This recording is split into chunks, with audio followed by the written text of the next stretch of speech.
Voici un hareng fumé, le fameux makwala, un poisson fumé très prisé au Congo. Sa production est intrinsèquement liée à l'utilisation du bois, en d'autres termes à l'exploitation de la forêt.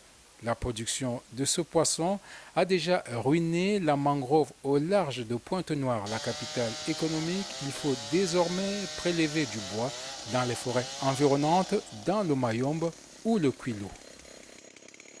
Par un hectare, je peux avoir peut-être à 700 bois, peut-être 1000, ça peut descendre par 250 ou par 500, 700.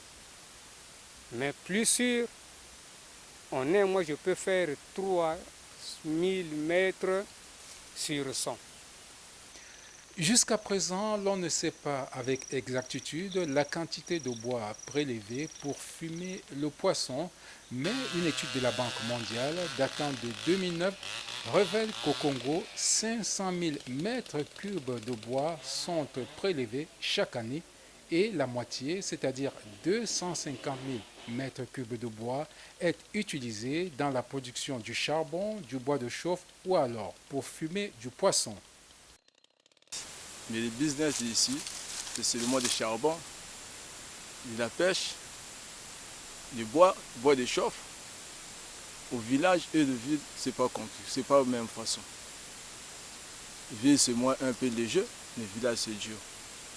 Parce qu'au village, il faut travailler dur pour trouver l'argent. Il faut couper les bois, tu montes le four, après tu trouves l'argent. La demande est telle qu'il faut de plus en plus de bois pour alimenter un marché de plus en plus demandeur en charbon, en bois de chauffe ou alors en bois pour fumer du poisson. Je préfère, c'est mieux acheter provisoirement parce que provisoirement, comme tu achètes, il y a une durée de 3 ans.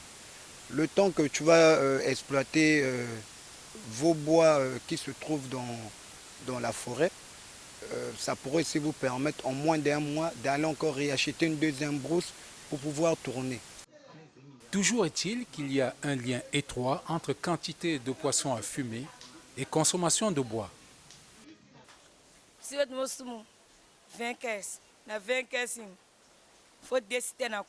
Pour 20 caisses de poissons, on utilise le contenu en bois de 2 tricycles quand c'est bien chargé. On commence le fumage de poissons le matin pour finir vers 17h et 18h. Le temps d'étaler, de retourner les poissons sur les fours, c'est un travail difficile.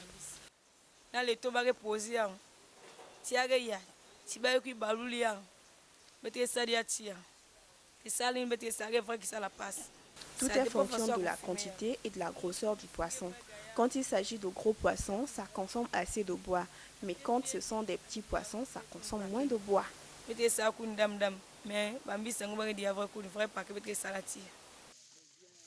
Les représentants de la société civile avertissent sur les dangers d'une exploitation imprudente de la forêt. Au niveau de la pêche, il y a des jours où il y a beaucoup de poissons qui sortent. Mais parfois, quand ils évacuent pas tous ces poissons-là, automatiquement, il faut fumer ces poissons-là. S'il y a beaucoup de poissons à fumer, on doit utiliser beaucoup de bois. Et si on utilise beaucoup de bois, donc on a coupé beaucoup de bois dans les forêts. Et si on a coupé beaucoup de bois, ça devient un danger pour l'humanité. Parce que vous le savez que moi, aujourd'hui, la forêt joue un rôle très important pour notre survie. Parce que la forêt essaie de emmagasiner les gaz carboniques pour émettre l'oxygène. Donc vous comprenez que les enjeux sont vraiment de nos jours très importants. Avec les changements climatiques, on a intérêt. Parce que aujourd'hui, avec la COP qui s'est passée, on nous demande encore de réduire de plus en plus. Mais nous qui avons encore la forêt, nous devons éveiller nos consciences pour qu'on essaie de sensibiliser, continuer à sensibiliser que, attention, il n'est pas exclu qu'on n'utilise pas peut-être du bois, mais d'une manière un peu excessive, non. Parce que si on le fait d'une manière excessive, il y aura des conséquences énormes. Des solutions isolées existent comme la création des fours à fumer du poisson, des fours artisanaux fabriqués localement ou alors des fours importés.